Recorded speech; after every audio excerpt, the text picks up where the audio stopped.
Os protagonistas são Aurélia Camargo e Fernando Seixas. Embora apaixonados quando mais jovens, o casal se separou devido a problemas financeiros. Aurélia, por ser muito pobre, não tinha condições para pagar um dote para Fernando. Naquela época, o costume era que a família da noiva pagasse o dote. Por causa disso, Fernando a deixa por uma moça mais rica, chamada Adelaide Amaral. Furiosa e se sentindo traída, Aurélia jura vingança. Um tempo depois, Aurélia recebe uma grande herança de seu avô e vira uma moça linda e independente. Ela ordena ao homem que cuida de suas finanças que ele fale com Fernando e negocie com ele um dote de 100 contos de réis para uma moça desconhecida. Fernando, precisando de dinheiro para pagar o dote da própria irmã, aceita o acordo sem nem ao menos perguntar quem é a moça, que se revelará no dia do casamento.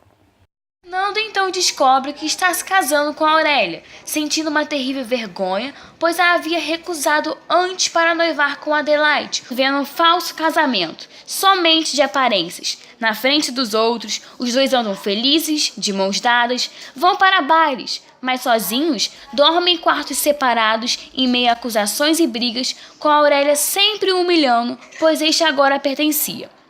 E assim eles vão vivendo, com momentos de quase reconciliação, mas voltando a viver o falso casamento.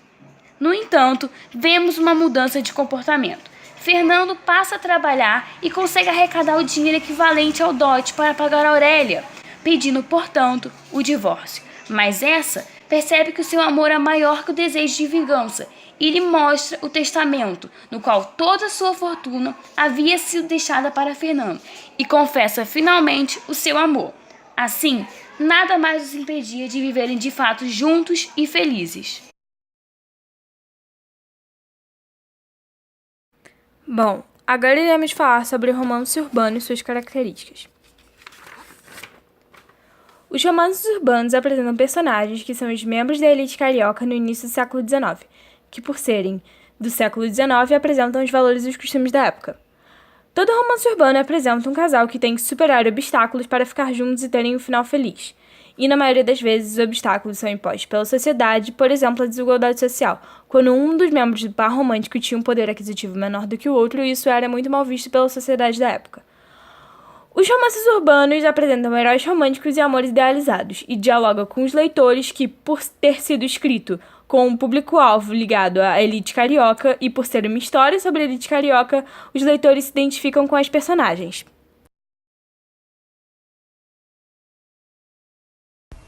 Oi, gente, então, por que Senhora pode ser considerado um romance urbano? E é um clássico romance urbano, né?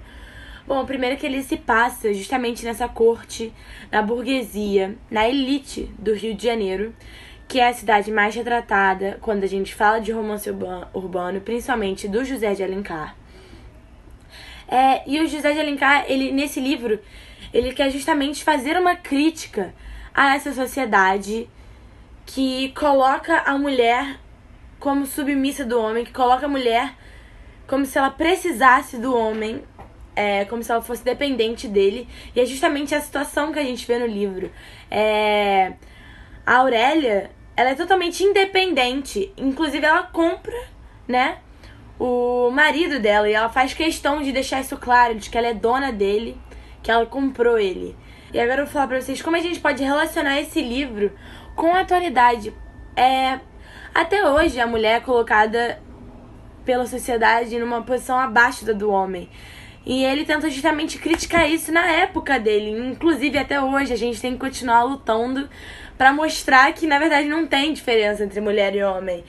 Então, a gente pode pegar esse romance e aplicar na sociedade atual, que na nossa sociedade machista, né? Ainda existem pessoas que acreditam que a mulher depende do homem, que a mulher precisa se casar com um homem, que ela não deve ter, que ela não consegue ter a sua própria independência, tanto financeira quanto na vida, enfim. Então, fazendo essa relação, a gente pode concluir que, esse livro consegue se aplicar até hoje em dia.